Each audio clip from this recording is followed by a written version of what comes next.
Time skip Boruto इतना powerful हो चुका है कि वो single handedly Naruto, Sasuke, Madara, Hashirama, Kaguya, Isshiki, even ten tail को भी आराम से हरा सकता है।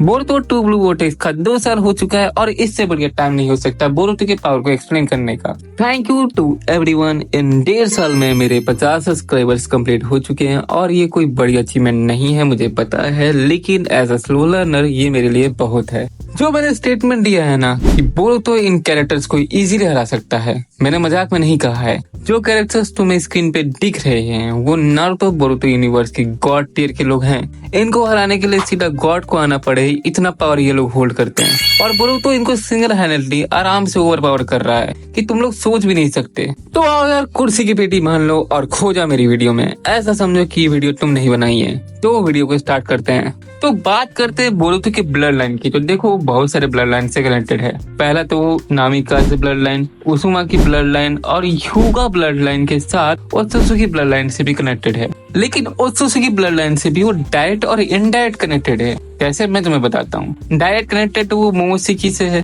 82% उसके अंदर तो मोमोशिकी है ही। और बात करें इनडायरेक्टली तो देखो नारुतो के पास तो हागोरोमा का चक्रा और हिनाटा के पास हामुरा का चक्रा है, जिसके वजह से कागुया का चक्र अनलॉक हुआ। तुम भूल गए हो क्या कि दोनों कौन हैं? ये कागुया के बेटे हैं। इनडायरेक्टली कागुया का चक्र किनके पास होगा? इन दोनों के पास होगा। और इन दोनों ने क्या किया था? सारे सिविलियंस को अपना चक्र शेयर किया था। लेकिन नारुतो और हिनाटा स्पेशल है क्योंकि ये डायरेक्ट कनेक्टेड है उनके चक्र से। अब तो बोरुतो के पास भी मोमोशिकी का चक्र है। मोमोशिकी का चक्र वो बेस फॉर्म नहीं, जब वो किंगशिकी को डिवोर करता है उसके बाद जो उसका एडवांस फॉर्म होता है वो वाला फॉर्म ओत्सुसुकी इवॉल्व करते हैं। नहीं तो तुम ही सोचो ना, कोई अपने आप को सेक्रीफाइस क्यों करेगा लिमिटेड टाइम के लिए? ब्लड लाइन की बात हो गई तो अब चक्रा नेचर की बात किया जाए, जिसमें बोरुतो के पास 3 तरीके के चक्रा नेचर हमें देखने को मिले थे, जिसमें उसके पास विंड स्टाइल, लाइटनिंग स्टाइल और वाटर स्टाइल देखने को मिला। क्या पता फ्यूचर में जाके वो ऑल 5 चक्रा नेचर्स को भी मास्टर कर ली। चक्रा नेचर की बात हो ही गई है तो अब उसके फाइटिंग स्टाइल पे भी बात कर लेते हैं, जिसमें उसके पास बहुत सारे टेक्निक्स हैं। तो एक एक करके उन सब के बारे में बात करते हैं। निंजुत्सु की बात करें तो उसके पास बहुत सारे जुत्सुस हैं, जैसे रासेंगन के different variations, wind style Rasengan, Rasendan, vanishing Rasengan. Boruto ने इसमें विंड स्टाइल और लाइटनिंग स्टाइल गलती से मिला के इसे बनाया था। फिर आता है मैसिव रासेंगन, और रासेंगन उस वही को जो अल्टीमेट डिफेंस और ऑफेंस में बहुत कम आता है। उसके साथ उसे विंड स्टाइल गेल पाम आता है। लाइटनिंग स्टाइल की बात करें तो उसे पर्पल लाइटनिंग और थोड़ा बहुत नॉर्मल लाइटनिंग स्टाइल भी आता है। वाटर स्टाइल की बात करें तो इसे नॉर्मल वाटर स्टाइल रिलीज आता है। सीरीज में हमें 2 बार इसे यूज करते हुए देखने को मिला था विदाउट निंजा टूल। एक बार नारुतो के साथ फाइट करते हुए और दूसरी बार आओ के साथ। टाइजुत्सु में उसे ह्यूगा स्टाइल जेंटल फिश आता है जो उसको हिनाटा ने सिखाया था।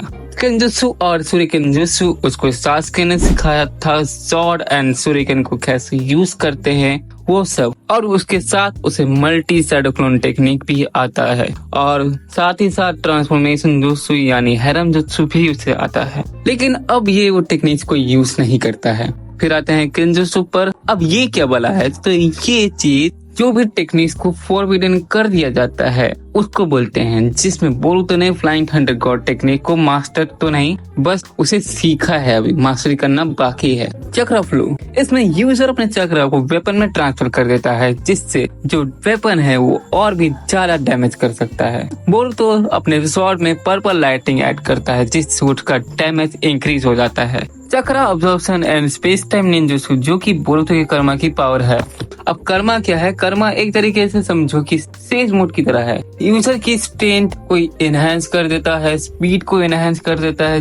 चक्रा ऑब्जर्वेशन कर सकता है, स्पेस टाइम निंजुत्सु कर सकता है। इसमें बोरुतो के पास 2 तरीके के स्पेस टाइम निंजुत्सु हैं। एक तो उसके कर्मा की पावर और एक उसके डोजोत्सु यानी चोगन की पावर है। सेंजुत्सु टेक्निक यूजर को कोई हैंड साइन की जरूरत नहीं है, बस उसे सोचना है कि उसे क्या करना है और ये चीज हो जाएगी। अभी तो बोरुतो ये सब कुछ नहीं कर सकता, लेकिन मे भी फ्यूचर में उसे यूज करते हुए हमें देखने को मिल जाए। और वो फ्लाई तो कर ही सकता है हाई स्पीड में। मैं ऐसा क्यों कह रहा हूँ? क्योंकि कवाकी से ज्यादा स्पीड में वो फ्लाई कर सकता है, और तो कवाकी से बहुत ज्यादा स्पीड में फ्लाई कर सकता है। अगर किसी कैरेक्टर के पास इतनी सारे पावर है तो किसी से हारेगा क्या? बिल्कुल नहीं। अब कुछ कमेंट में आएंगे लेकिन वो तो चूरा से बिल्कुल हार गया था, उसका कुत्ता बना दिया था, अब कैसे डिफेंड करोगे? तो देखो, ना उसने जोगन की पावर यूज की, ना उसने कर्मा की पावर यूज की, ना उसने मोमोशिकी की पावर यूज की। उसने क्या यूज किया? अपना रॉ स्ट्रेंथ को यूज किया, तब भी वो उसे टक्कर दे रहा था,